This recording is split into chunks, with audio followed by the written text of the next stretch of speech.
강의 민수기 이제 시작하겠습니다. 민수기는 성경 읽기표를 보면 이제 광야 시대 네 번째 단락을 가고 있고요. 민수기는 말 그대로 넘보입니다. 인구조사를 뜻합니다. 1차 인구조사는 시내산에서 출발하기 전 민수기 1장에서 출애굽 1세대를 대상으로 개수했습니다. 2차 인구조사는 가나안 땅 들어가기 전 민수기 26장에서 모압 평지에서 출애굽 2세대를 대상으로 개수했습니다. 둘 다 20세 이상 싸움에 나갈 만한 장정을 개수했는데요. 약 60만 명이 조사되었습니다. 민수기는 크게 세 부분으로 나누어집니다. 시내산에서 머물러 있을 때, 그 다음에 시내산에 출발해서 모압 평지에 이르기는 과정, 그리고 모압 평지에 머물러 있던 때, 크게 세 단락으로 구분되고 있습니다. 첫 번째 9장은요, 1장에서 9장까지는 시내산에서 출발하기 전 수주간에 걸쳐서 일어났던 일을 기록하고 있습니다. 아직 이스라엘이 시내산에서 율법을 받는 사건의 큰 틀 안에 있습니다. 민수기 10장 11절에서 시내 광야를 출발하죠.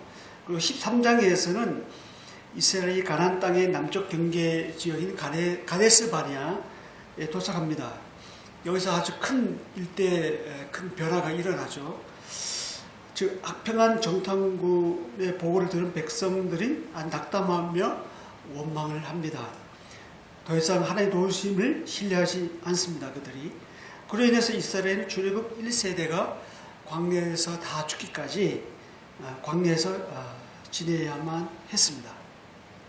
그리고 19장까지가 특별한 이동 경로는 나오지 않고요. 몇 가지 사건과 규례가 만을 말씀하고 있습니다. 이 기간 동안 광야에서 38년간 방랑하게 됩니다. 어디에서 뭘 했는지는 알 수가 없고요. 그러다가 민수기 20장 1절에 와서 다시 가데스 땅의 남쪽 경계선이 가데스에 다시 도착합니다. 근데 여기서 도착한 이 가데스 사람들은 출애굽 1세대들이 아닙니다. 민수기 그리고 그들은 가나안 땅의 동쪽으로 접근하기 위해 이동하고요. 그 과정으로 요단 동쪽 땅을 정복하고 22장 1절에 와서 여리고 맞은편 모압 평지에 도착합니다. 도착한 백성들은 출애굽 2세대들이죠. 그리고 민수기 22장부터 36장까지가 모압에서의 1년 이야기를 기록하고 있습니다. 이 모압은 어디냐면 여리고 맞은편, 이제 가나안 땅을 바로 눈앞에 두고 있는 그 여리고 맞은편, 요단강을 사이에 두고 있는 여리고 맞은편은 이 모압 평지입니다. 다음은 이제 보시고 있는 것은 성막 주변에 각 지파들의 진 배치도를 보고 있습니다. 민수기 1장에서 인구조사한 다음에 2장에 와서 각 지파별로 진 배치와 행진 순서가 나오는데요. 진 배치는 다음과 같이 보신 바와 같습니다. 진 가운데 성막이 있었습니다. 그리고 그 성막 주변에 네 지파들이 있었고요. 그리고 그 주변에 동서남북 사면에 각각 세 지파씩 위치하고 있었습니다. 모두가 성막을 중심으로 진을 치고 있는 이상적인 모습을 보여주고 있습니다. 여기서 레위인은 민수기 4장에 보면 해막 봉사와 매는 일을, 해막을 이동할 때, 이제 성막 이동할 때 매는 일을 했습니다. 문화리, 이제 위에 쪽 보면 이제 문화리 와 게르선은 성막을 매는 일을 했고요. 그 다음에 고핫, 요 고앗 자손은 성물, 즉 성막 기구를 매는 일을 했습니다. 다음은 이제 행진 순서를 보시는데요.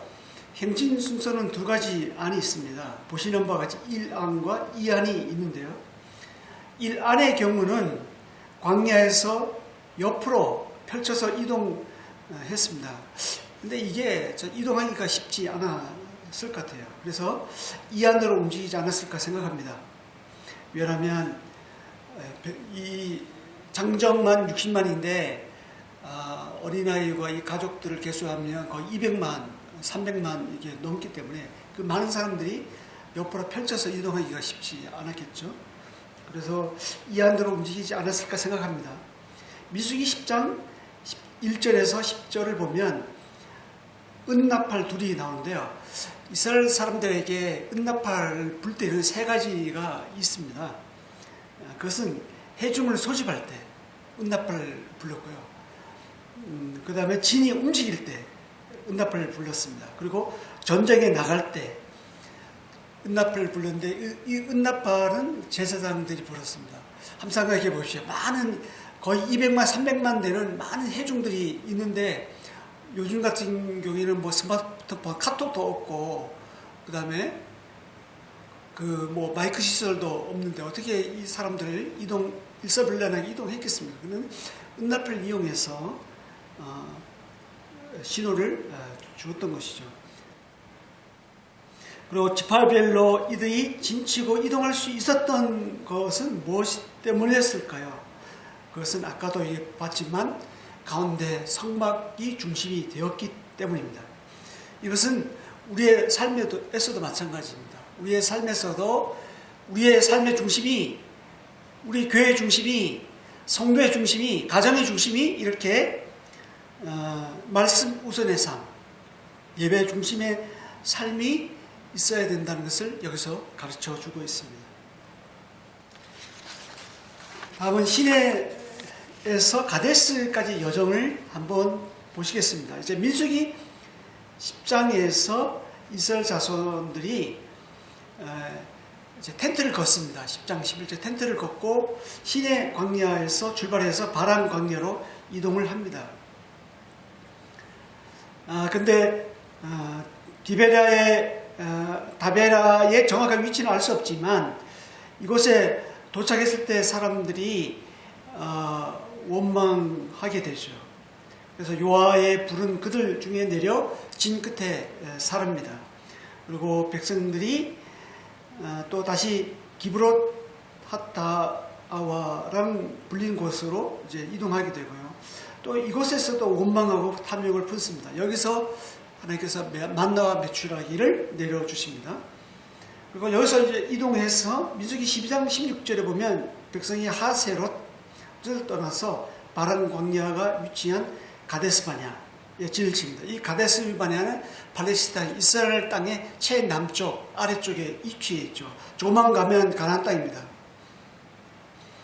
여기서 이제 가나안 땅을 정탐하게 되죠. 민수기 14장에 보면 백성들이 이 정탐한 결과로 백성들이 원망이 될 거로 40년간 광야에서 방황하게 될 것이라는 소식을 듣습니다. 이에 슬퍼하게 되고요. 그래서 14장 39절에서 45절에 보면 이스라엘 사람들이 이제 40년간 광야에서 이제 방황할 것이라는 소식을 듣자 이제 이스라엘 사람들이 인위적으로 자신들이 정탐한 가나안 땅을 인위적으로 올라갑니다. 그래서 하나님의 인도하심 없이 인간의 방법으로 가나안 땅을 어떻게 해보려고 시도를 해보죠. 그래서 이들은 하나님의 뜻을 거스림으로 가나안인들에게 패배를 하고 호르마까지 내려옵니다. 그래서 민수기 16장에 보면 고라 무리의 반역이 나오고 있고요. 이름 있는 지휘관 250명이 함께 일어나서 모세를 대적합니다. 이들은 모세를 거스렸지만 하나님은 자신을 멸시한 것으로 봤습니다. 사람한테 멸시했지만 지도자한테 멸시했지만 하나님께서 세우신 이 하나님을 멸시한 것으로 봤습니다. 그래서 불이 요압에게서 나와서 분향하는 250명을 불사르게 됩니다. 이렇게 해서 민수기 19장까지가 38년간 유랑생활을 이어가게 되는데요. 그 행로는 어디에서나 찾아볼 수가 없습니다. 다람쥐 쳇바퀴 돌듯이 계속 돌아가지 않았을까 생각을 하게 됩니다. 실제로 사막에서 여행하는 사람들 보면 자기가 목표를 나침반 없이 이제 목표를 향해서 간다고 하지만 결국에는 제자리로 돈다고 합니다. 이스라엘 백성들의 원망을 한번 보시겠는데요. 우리가 민수기 출애굽기에서는 이스라엘 이들이 원망이 5번 나오고 민수기에서는 5번 나오는데 광야 여정 동안에 이스라엘 백성들이 원망하는 것이 10번 나옵니다. 광야 생활 속에서 이스라엘 원망이 이렇게 많이 나오는 것은 다 이유가 있는데요. 한번 보실까요? 전체 이스라엘 백성들이 출애굽기 14장에서 홍해를 딱 맞닥뜨리자 첫 번째 원망을 합니다. 뒤로는 애국 사람들이 쫓아오죠. 또 앞에는 바다가 가로막혀 있죠. 그래서 이들이 이렇게 얘기하죠. 애굽에 매장지가 없어서 당신 우리를 이끌어내어 이 광야에서 죽게 하느냐라고 불평합니다. 이때 하나님은 두려워하지 마라. 가만히 있어서 여호와께서 행하시는 구원을 보라 말씀하십니다. 앞뒤가 꽉 막혀도 위에는 뚫려 있잖아요. 두 번째 불평은 조금 더 가다가 출애굽기 15장에서 말하는 곳에 이르자 불평하죠. 여기서 이제 물이 쓰자 이제 불평하는데 쓴 물을 단물로 변화되는 기적이 일어나죠. 흰 광야에서 원망이 또 일어나는데 출애굽기 16장에 나오고요. 그래서 만나와 메추라기를 먹이시고 또 16장 8절에서는 어떻게 말씀하시냐면 원망은 사람에게 하는 것 같지만 실은 하나님께 하는 것이라고 나옵니다. 그리고 네 번째는 르비딤에서 이제 무리바 물 사건에서도 원망이 일어나고요. 다섯 번째는 시내산에서도 모세가 이제 시내산에 올라가서 늦게 내려오자 그것을 참지 못하고 금송아지를 만들죠. 그래서 이 금송아지를 애굽에서 우리를 구출해 여호와 하나님이라고 일컬으면서 하나님을 원망합니다. 그리고 일곱 번째는 가데스로 가는 여정 가운데 2번이나 원망하는 내용이 나오고요. 8번째는 가데스에 도착해서 이스라엘 사람들이 민수기 14장 4절에 보면 우리가 한 장관을 세우고 애굽으로 돌아가자 이렇게 원망합니다. 그리고 9번째는 신관 광야 무리바에서 물 사건에서도 하나님을 원망합니다. 마지막 10번째는 광야 길 가운데 길로 인해 원망하죠. 길로 인해 마음이 상하고 원망하는데 그래서 하나님께서 불뱀을 만들어서 백성들에게 물리게 했습니다. 이때 녹뱀 사건, 장대에 매달아 이것을 쳐다보면 산다 이런 구원의 방법을 제시하죠. 이처럼 이스라엘 사람들은 자기 기대치가 충족되지 않으면 금방 불평하고 원망했습니다. 원망은 하나님 믿고 있지 않다는 증거로 나타나는 증상인데요. 혹시 우리 가운데도 자기 기대치가 미치지 못하면 이렇게 이스라엘 백성들처럼 원망하지 않나요? 저를 보더라도 그럴 때가 많은데요. 그쵸, 우리가 약한 존재이긴 하지만 이럴 때일수록 의인은 믿음으로 말미암아 산다는 그 말씀을 우리가 기억하고 또 하나님을 믿어야 하겠습니다. 성경은 원망을 무엇이라 말씀하시는가 하고 한번 보시겠습니다. 민수기에서 보면 많은 부분에서 이렇게 어떻게 말씀하시고 계시냐면 민수기 11장 1절에서는 원망이 악하다고 말씀해 주고 있고요. 그리고 11장 20절에서는 여호와를 멸시하는 것이라고 이렇게 말씀해 주고 있습니다. 그리고 14장 11절에서는 하나님을 믿지 않는 것이라고 또 말씀해 주고 있습니다. 그리고 14장 23절에서는 하나님을 멸시하는 것이라고 하고 있고요. 그리고 15장 31절에서는 말씀을 멸시할 뿐 아니라 그의 명령을 파괴한 것이라고 이렇게 말하고 있습니다. 그리고 21장 7절에서는 원망 곧 범죄한 것이라고 말씀해 주고 있습니다. 이처럼 우리가 무심결에 내뱉은 이런 원망, 불평 이런 것들이 얼마나 하나님 앞에 무서운 악하고 죄인지 여기서 역력히 보여주고 있습니다. 우리가 하나님을 믿는 사람으로서 하나님이 그보다 더 크다는 사실을 우리가 알고 있으면서도 그 하나님을 보지 못한 채 우리 당장 눈앞에 있는 그런 어떤 이제 불편함 그런 것들이 더 커 보여서 우리가 원망하게 되는데요. 그럴 때 이때가 우리가 하나님을 믿을 때라는 것을 우리가 알아야 되겠고요. 이 원망의 시발점은 어디에서부터 올까 한번 살펴보겠는데요. 민수기 11장 4절에서는 탐욕, 이스라엘 백성들이 탐욕을 품으며 이렇게 나옵니다. 그리고 11장 34절에서는 욕심을 낸 백성이라고 나옵니다. 즉 원망의 시발점은 욕심과 탐욕에서부터 시작된다는 것을 알 수가 있습니다. 이런 측면에서 야고보서 기자가 야고보서 1장 15절에서 이와 같이 말씀했죠. 욕심이 잉태한 즉 죄를 낳고 죄가 장성한 즉 사망을 낳느니라. 사실 원망이 자세히 보면 우리 마음에 있는 욕심이, 탐욕이 이제 이게 눈이나 코나 우리가 감각을 기관을 통해서 우리 속에 있는 것들이 나오는 거죠. 없는 것들이 저절로 생겨나는 것이 아니라 우리 속에 있는 것들이 그런 것과 만나면 이제 나오는 것입니다.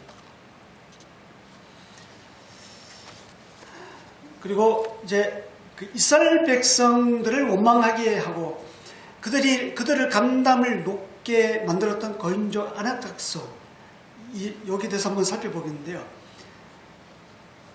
이스라엘 백성들이 민수기 13장에서 가나안 땅 점령했을 때 키고 큰 이 아낙작소를 보고 굉장히 자기가 마치 메뚜기 같다고 이렇게 평가를 했잖아요.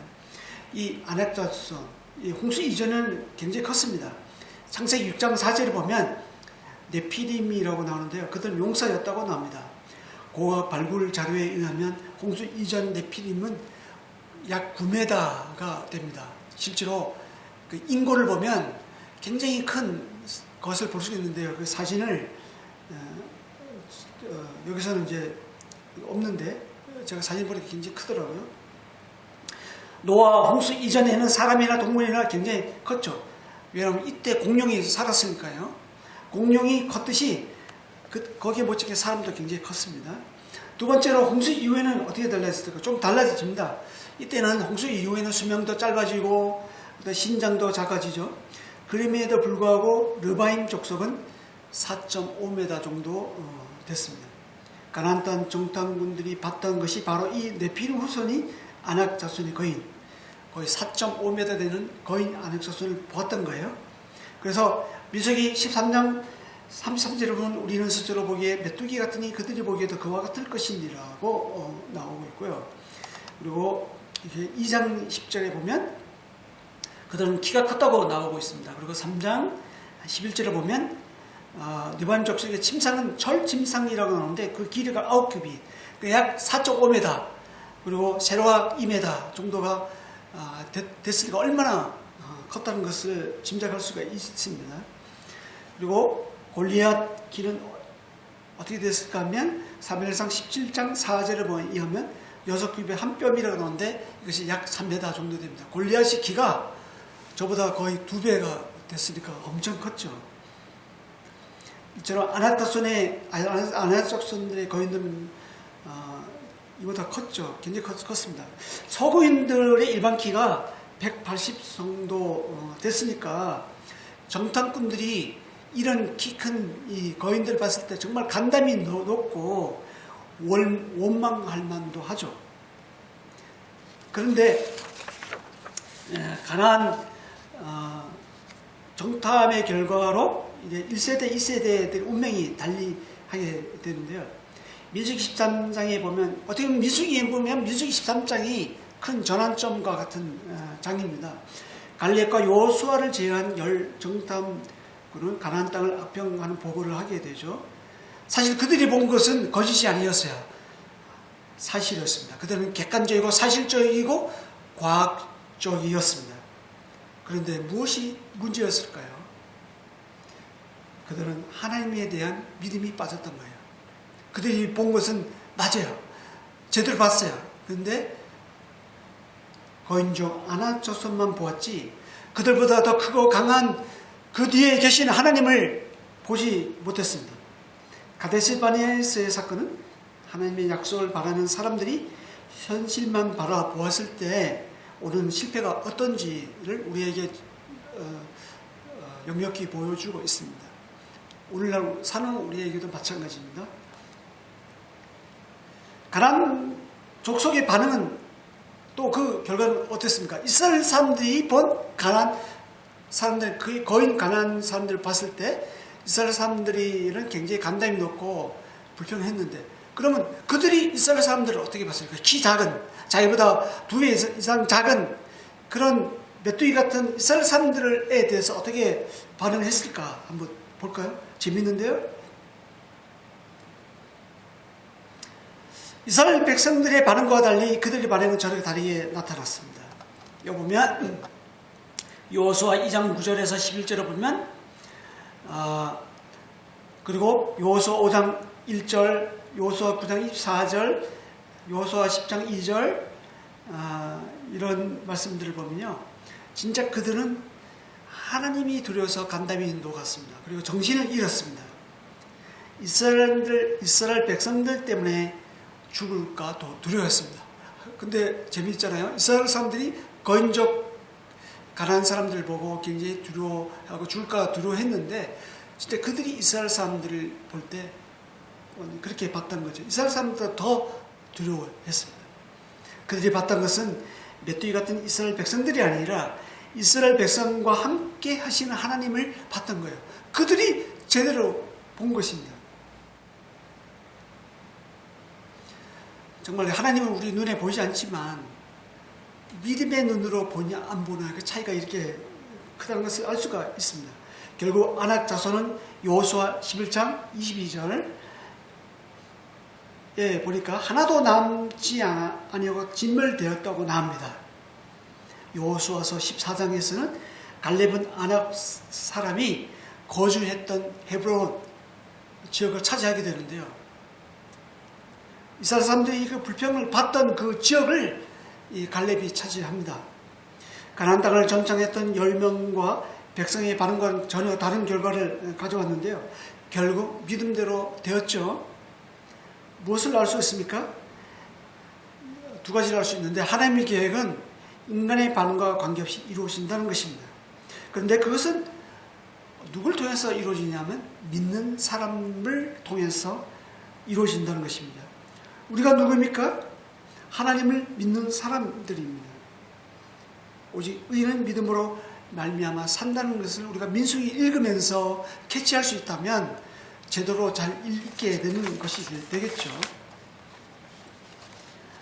다음은 이스라엘 백성들이 40년간 머물렀던 시나이 반도 성경 속의 광야를 지금 보고 계십니다.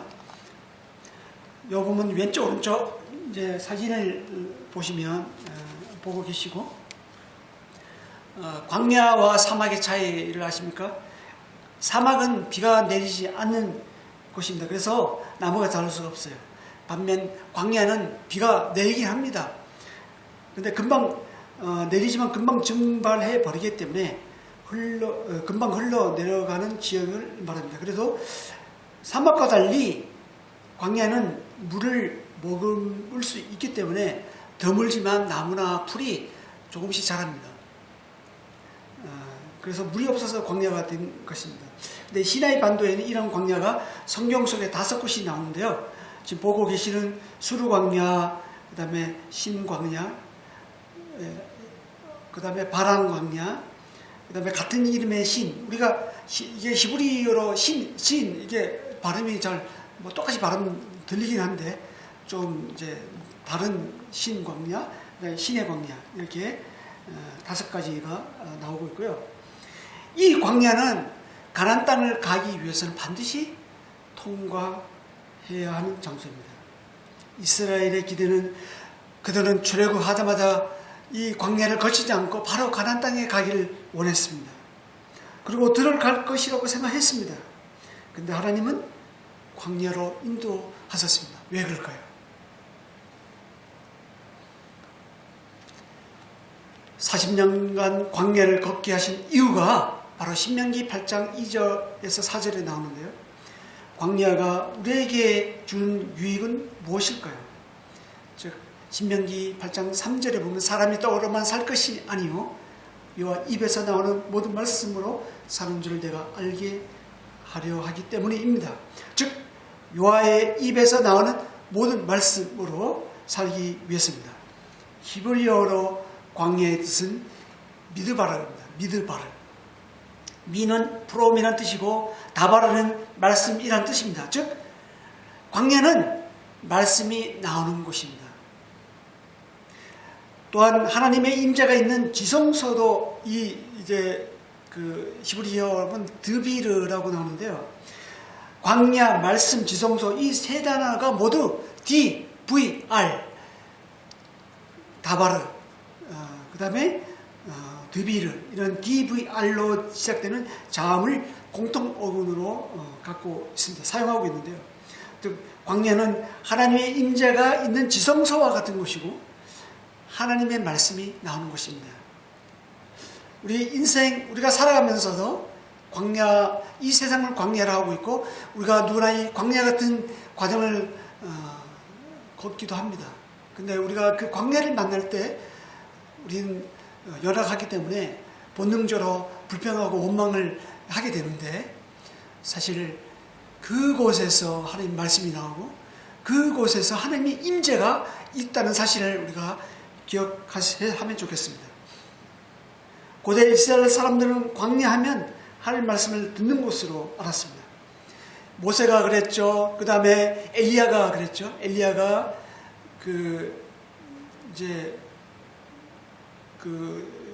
이세벨을 피해서 광야로 내려와서 여호와께서 들려주신 세미한 음성을 광야에서 들었잖아요. 이처럼 광야는 말씀이 나오는 곳입니다. 말씀이 우리에게 주어진 의미 한번 보실까요? 우리는 어떤 기대와 맞지 않으면 금방 불평, 불만, 원망이 나오죠. 근데 하나님께서 광야를 걷게 하신 이유는 불평, 불만하라고 주신 것이 아니라는 것이죠. 하나님의 도우심을 바라보고 가나안 땅에 들어가기 전에 적합한 사람, 가나안 땅에 맞는 사람으로 우리를 변화하기 위해서 광야를 허락하셨습니다.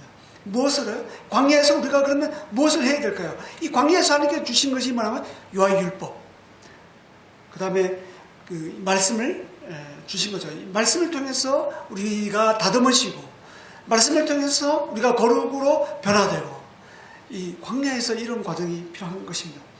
다만 하나님 말씀은 인간의 행동에 반응하죠. 믿는 사람들은 가나안 땅에 들어가고 믿지 못하는 사람들은 결국에는 가나안 땅에 들어가지 못하잖아요. 마치 광야는 믿음을 단련하는 용광로와 같고요. 그런 불순물을 제거하는 그런 하루와 같습니다. 그래서 욥도 그랬잖아요. 내가 하나님께서 나를 단련하신 후에는 하나님께서 나를 정금같이 내가 나오리라 이렇게 고백했던 것도 그런 면이라고 할 수가 있겠죠. 하나님의 사랑은 언제나 진리의 말씀 안에서 나타납니다. 하나님의 사랑은 자기의 기분 내킨 대로 사랑하는 인간의 사랑과 다릅니다. 인간의 사랑은 자기가 좋으면 자기가 편하면 사랑하고 그러는데 하나님은 그렇지 않습니다. 하나님은 인간의 사랑은 자기 기분에 따라 달라지고 인간의 사랑은 법도와 규칙과 기준이 없죠. 하지만 하나님의 사랑은 법도와 규칙과 질서가 있습니다. 예수님은 철저히 하나님의 말씀을 이루는 삶을 살았잖아요. 예수님은 하나님의 말씀을 지키는 삶을 살았어요. 그 법도 질서 안에 말씀의 질서 안에서 요 하나님 아버지 하나님과 그 친밀한 사랑의 관계를 이루게 한 거죠. 주님은 말씀을 지킴으로 하나님의 사랑에 거했습니다. 이처럼 우리도 마찬가지입니다. 우리도 말씀을 붙잡지 않고서는 하나님의 사랑이 무엇인지 알 수가 없습니다. 하나님을 사랑하는 사람은 말씀에 붙잡히는 사람이라고 할 수가 있습니다. 왜냐하면 믿음은 말씀에 근거하고 있기 때문이죠. 믿음은 들음에서 나고 들음은 하나님의 말씀에서 난다고 했잖아요. 우리는 말씀을 지킴으로 하나님을 사랑할 수 있습니다. 누구나 광야 같은 장소를 만납니다. 바울은 3년간 아라비아에서 광야 같은 시간을 보냈습니다. 다윗은 14세, 15세 때 기름 부음을 받고 30세 왕이 되기까지 15년간 광야 같은, 사울의 쫓김을 당하는 광야 같은, 실제 광야에서 그런 시간들을 보냈습니다. 광야는 또 다른 싸움을 시작하기 전에 어쩌면 우리에게 영적 재충전과 같은 장소라고 할 수가 있습니다. 아까도 말씀드렸지만 우리 인생 여정을 걸으면서 광야를 만나게 되는데요. 이럴 때는 신명기 8장에 이 나오는 말씀을 우리가 기억해야 하겠습니다. 즉 광야는 저주가 아니요 축복이요 성장의 기회 장소라는 사실을 우리가 기억하면 좋겠습니다. 말씀은 광야에 있습니다. 고대 이제 조금만 더 보고 이제 정리하겠는데요. 고대의 국제도로를 보시겠습니다. 이제 38년간의 광야 생활을 끝나고 가나안을 향해 이스라엘 백성들이 이동을 하게 되는데요. 당시 애굽에서 가나안 땅으로 가는 길은 세 길이 있었어요. 여기 보면 이제 그 마우스가 잘 안 보이네. 여기 보면 이집트에서 이 시내 반도 그 사이 보면 세 길이 있는데 해변길, 해변은 이게 그 지중해 그 해변길이고 족장길은 가운데 있고 왕의 큰 길, 이 세 길이 있는데요. 왕의 큰 길, 지금 보시고 계시는 저 왕의 큰 길, 이건 개역 성경에는 이제 왕의 대로로 나옵니다. 해변길로 가면 이스라엘 사람들이 애굽에서 해변길로 가면 10하루면 갈 수 있어요. 근데 하나님은 새로운 광야길을 인도하셨죠. 이스라엘 백성은 가데스 바네에서 원망하는 대가로 가나안 땅에 바로 들어가지 못한다는 소식을 듣고 슬퍼하죠. 그러자 그들은 인위적인 방법으로 족장의 길을 따라서 가나안 땅에 들어가려고 했습니다. 아까도 말씀드렸지만 결국 이스라엘은 왕의 큰 길로 나중에 이제 38년의 광야 생활을 끝나고 이제 가나안 땅에 들어갈 때 왕의 큰 길로 지나가려고 했는데 에돔 왕에게 요청하죠. 우리가 그 길을 가겠다. 근데 민수기 20장 17절에 보면 에돔 왕이 이제 거절하죠. 이스라엘 백성들이 왕의 큰 길로만 지나가겠다 했는데 밭이나 포도원에 지나가지 않겠다, 피해주지 않겠다 했는데 에돔 왕이 거절합니다. 그래서 척박한 땅 광야 길로 돌아서 가야만 했습니다.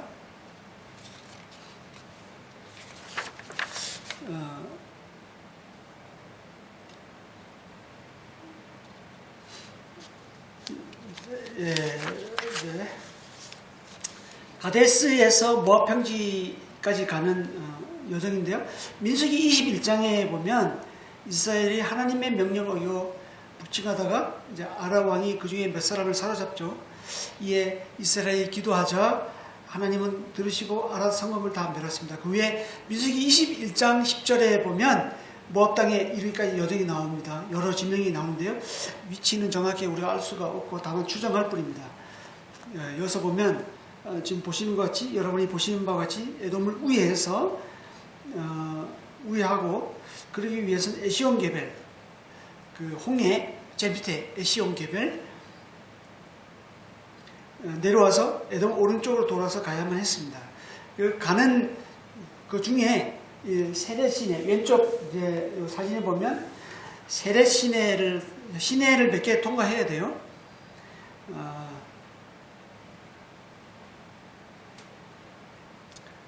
세례 시내를 지나고 또 아르논 강을 또 지나고 민수기 22장 1절에 와서야 이제 여리고 맞은편 모압 평지에 도착합니다. 이 과정에서 이스라엘이 아모리 왕 시온에게 또 사실 보내서 우리가 왕의 큰 길로만 가겠다고 또 이제 요청을 하는데 또 그들마저도 시온 왕이 또 거절합니다. 이것이 계기가 되어 이스라엘은 그들을 못 지르고 야복강까지 점령하게 되죠. 그 이스라엘은 길앗 지역인 바산 길로 올라가고 바산 왕은 싸움을 붙이다가 또 이스라엘은 한 사람도 남기지 않고 다 죽이고 그 땅을 점령합니다. 그리고 이제 나중에는 이 오른쪽 요단강 오른쪽 지금 시온 아모리 왕, 시온 왕, 바산 왕 옥에 차지한 이 땅을 가나안 땅 두 지파 반에게 이제 나눠주는 주죠. 민수기 32장에 보면 요단 동편 땅을 르벤, 갓, 문안의 밧 지파에게 이제 나눠주는 내용이 나오고 있고요. 그리고 신명기 2장 14절에 보면 가데스 바네에서 떠나서 세레시네, 저 밑에 에돔하고 모압 사이,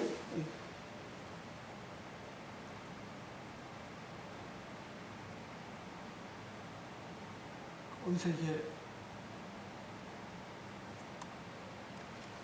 갑자기 또 여기 에돔하고 모압 사이에 이 세레시네를 건너기까지 이제 38년 동안 일어나는데요. 이때 모든 군인들이 다 멸망했다 나옵니다. 세레시네 건너면서 출애굽 1세대가 완전히 이제 멸절하는 내용이 나오고 있고요. 이렇게 해서 민수기 22장 1절에서 모압 평지에 도착하는 내용으로 이제 그 다음에 끝나고 이후부터 신명기까지가 모압 평지에서 1년간 과정을 기록하고 있습니다. 마지막으로 1차와 2차 인구조사 비교를 한번 해보겠습니다. 1차가 그 민수기 1장에서 1차 인구조사가 나오는데 출애굽한 지 2년, 이제 만 1년이 지나서 이제 2년 첫째 날 시내산에서 출발하기 전에 조사가 되었고요. 2차는 출애굽한 지 40년 5월 이후에 모압 평지에서 가나안 땅 들어가기 전에 조사를 했습니다. 보시면 1차 조사 때하고 2차 조사 때 제 밑에 합계를 보면 60만 3천, 60만 천 거의 차이가 없는 것을 볼 수가 있죠. 그렇지만 세대 교체는 완전히 됐습니다. 인구조사의 목적은 1차 때는 광야 여정을 위해 행군과 군대 조직의 편성을 위해서 필요했다면 2차 때는 군대 조직을 재편성하고 가나안 땅 분배하기 위해 조사하는 것이 목적이었습니다.